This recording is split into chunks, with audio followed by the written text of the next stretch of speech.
So, pangarap mo bang maglingkod sa bayan? Gusto mong maging parte ng pagbabago, no? Kung oo, para sa'yo to. Kasi pag-uusapan natin yung totoong-totoo kung ano ba talaga ang pakiramdam, ang hirap at ang sarap ng pagtatrabaho sa gobyerno ng Pilipinas. Tara, simulan natin.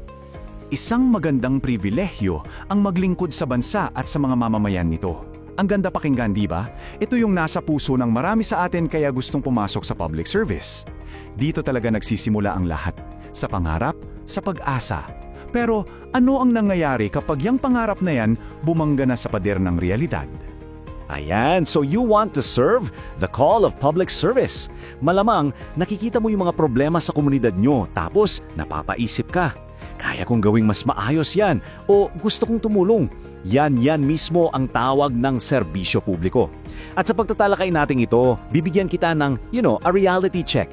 Yung mga bagay na sana may nagsabi sa'yo bago ka pa man sumabak.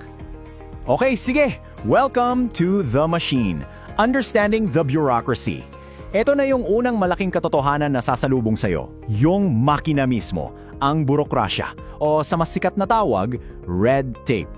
Alam mo, ang red tape ay hindi lang basta term. Ito yung araw-araw na experience. Yung sandamakmak na paperwork. Yung mga computer na mas matanda pa sa'yo. Yung kulang na kulang kayo sa staff. Ito yung pakiramdam na para kang bola ng pinball. Pinagpasa-pasahan sa iba't ibang opisina para lang sa pirma. Nakaka-frustrate, di ba? Pero teka lang, hindi lahat puro problema. Tingnan nyo to. May push and pull na nangyayari sa loob mismo ng gobyerno. Sa isang banda, nandyan yung mga luma at systemic na problema. Pero sa kabila, may mga gumagalaw para sa reforma. Isang magandang example, ang Anti-Red Tape Authority o ARTA. Sila yung nagpapatupad ng 3-7-20-day rule. Ang ibig sabihin niyan, ang mga simpleng transactions dapat tapos within 3 days. Yung mga medyo complex, 7 days. At yung mga highly technical, 20 days. So may pag-asa. May laban para sa pagbabago na nangyayari mula sa loob. Ngayon, eto pa. Pakikisama versus padrino. The currency of connection. Kasi sa gobyerno, hindi sapat na matalino ka lang o masipag. Kailangan mong maging people smart. Dito pumapasok yung dalawang mukha ng connection sa kultura natin. Umpisahan natin sa mabuti, ang pakikisama. Ito yung abilidad mong makipagbagay, makisama at bumuo ng magandang relasyon sa mga kasama mo. Ito yung, kumbaga, social lubricant. Ito yung paraan para mapadali ang trabaho, para magkaroon ng kooperasyon. It's the vital office politics you have to play para makuha ang tiwala ng lahat at para gumalaw ang mga proyekto. Essential to.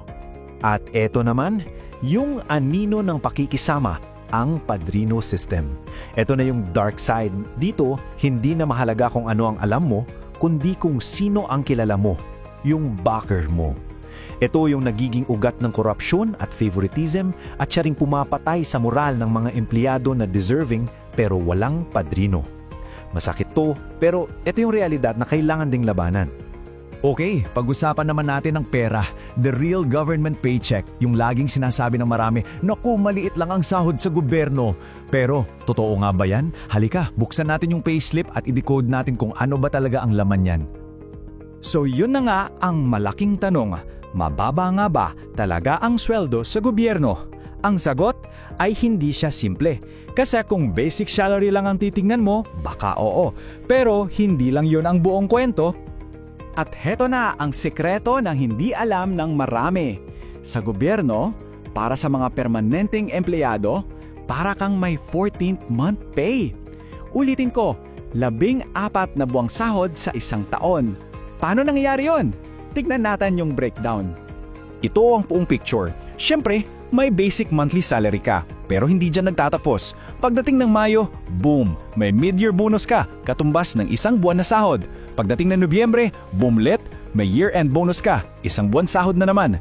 Tapos may cash gift pa yan, performance-based bonus, at iba't ibang allowances tulad ng PERA at uniform allowance. Kaya kapag pinagsama-sama mo lahat ang buong compensation package, mas malaki at mas stable kaysa sa iniisip ng karamihan. Okay, let's get serious. You are not the system. Isa siguro sa pinakamabigat na parte ng pagiging public servant ay yung mga naririnig mong masasakit na salita mula sa publiko. Pag-usapan natin kung paano mo proprotektahan ang sarili mo rito. Tamad, incompetent, mayabang, ayaw ng pangbabago, 'di ba? Parang yan yung laging nakakabit sa image ng taga-gobyerno. Yan yung nakikita natin sa memes, yan yung naririnig natin sa mga nagre-reklamo. Masakit yan, lalo na kung alam mong you're doing your best. Pero, ito yung realidad na hindi nakikita ng kamera. Ito yung nangyayari behind the scenes. Yung mga empleyadong umaabot ng alas 10 ng gabi sa budget hearings. Yung mga nagpupuyat sa gitna ng bagyo o pandemya. Yung mga nagsasakripisyo ng weekend para lang maabot ang isang critical deadline. Marami sila. Baka isa ka sa kanila in the future. So paano mo haharapin yung galit ng tao? Ito ang pinaka-importanting mindset na kailangan mong tandaan. Ang galit nila, madalas, ay transferred frustration. Ang totoo, galit sila sa mabagal na sistema, sa policy na nakakainis, pero dahil ikaw yung nasa harapan nila, sa'yo nabubuhos lahat. Tandaan mo, ang galit ay para sa sistema, hindi para sa'yo bilang tao. Huwag mo siyang personalin. At dito na tayo sa pinakahuli at pinakamahalaga sa lahat. Your why is your shield. Ito yung sekreto. Ito yung magliligtas sa'yo para hindi ka lang mag-survive, kundi para mag-thrive at mahanap mo ang fulfillment sa serbisyong publiko. Ang trabaho ay hindi para sa isang bigong layunin. Ito ay tungkol sa tunay na pagtulong sa publiko. Yan dapat ang nasa puso mo. Ang iyong personal na bakit, yung rason kung bakit ka pumasok sa gobyerno in the first place, yan ang magiging kalasag mo laban sa burnout, sa frustration, sa lahat ng hirap. Yan ang magiging anchor mo. At huwag mong isipin na maliit na bagay lang yan. Ang epekto ng purpose, totoo at malaki. Tingnan mo tong mga halimbawa mula sa mga pinarangalan ng Civil Service Commission. Isang lingkod bayan na nagdala ng healthcare sa mga preso. Isang team na nakatipid ng milyon-milyong piso para sa gobyerno. Isang guro na gumawa ng paraan para bumaba ang dropout rate sa eskwelahan nila. Isang tao. Isang bakit. Pero ang epekto, ramdam ng napakarami. So, ayan na. Alam mo na ang mga haharapin mong pagsubok. Alam mo na rin yung sekreto para malampasan ang lahat ng yan. Ngayon, ang huling tanong ay para sa'yo. Ano ang magiging bakit mo? Ano ang magiging dahilan mo para maglingkod?